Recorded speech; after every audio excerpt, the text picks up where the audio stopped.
from you that indeed some of the officers have been partisan, particularly during elections.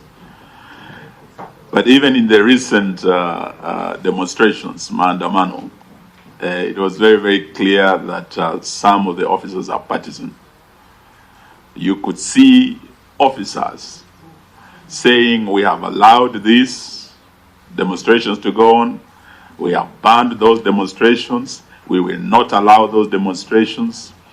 And Article 37 of our Constitution is very clear.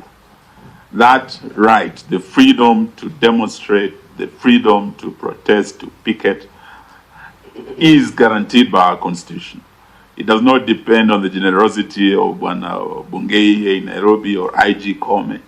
But you could see these officers actually purporting to allow or disallow. And some demonstrations were very violently handled. Some of us in this dialogue committee were victims. Some of us lost very close friends. Some of us lost our bodyguards, who are actually not just brutalized, injured, but some were shot and killed by police officers. And you could tell that that partisanship was very evident. They couldn't allow demonstrations here in Nairobi, but when we have issues of some money being stolen for students going to Finland, demonstrations were allowed in Eldoret. When there would be tea machines in Kericho being brought and the citizens came out to demonstrate, demonstrations were allowed. But in Kisumu, in certain parts of Western, in Nairobi, the violence, the brutality of the police was shocking. Now that you yourselves admit this partisanship, we want to hear from you. What have you done to address this issue? Because it's a growing menace to enjoyment of fundamental rights and freedoms in our Constitution, particularly Article 37. And it also goes against what you have yourselves told us in Article 244 that requires the highest standards of professionalism and discipline in our officers. Partisanship shows lack of professionalism. It also shows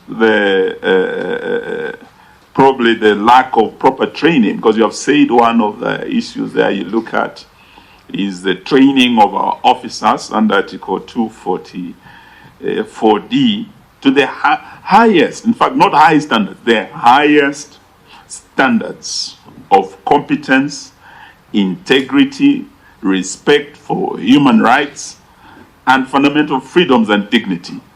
So these are issues we would like you to address us on. But having witnessed firsthand the brutality and abuse of human rights by our police officers, I want to ask you if you are aware that we have about 1,000 police officers from Kenya who will be dispatched to Haiti, and there's an uproar internationally because of the recent abuse of human rights by our police. The world is worried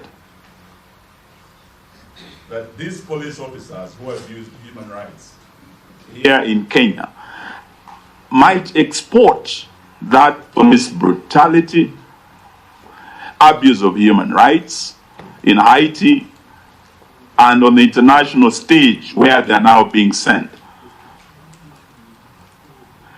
Are you aware that this decision has been made?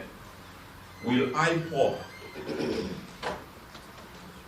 be involved, or have you been prepared to extend that oversight to our officers who will be going to Haiti if they are going to export the same police brutality outside our borders, which will reflect very seriously on our image internationally. We want you to address us on that, because what we know or what we've heard about Haiti, they are not the stone throwing demonstrations that maybe you might have been told about. These are gangs that are heavily armed. These are gangs that have killed their own leaders. And we are sending our young people in uniform, in harm's way, to face these gangs. Many of them may not come back alive. Are you aware of this development? Will you be oversighting this? We would like you to address us on that. Lastly, you have said you received over 437 complaints. I think that was from the last elections. I would like to know how many have you concluded, which ones are still how many are still under investigations out of those 437. Would also like to know, in the post-election period, that is in the Maandamano period, how many complaints have you received? And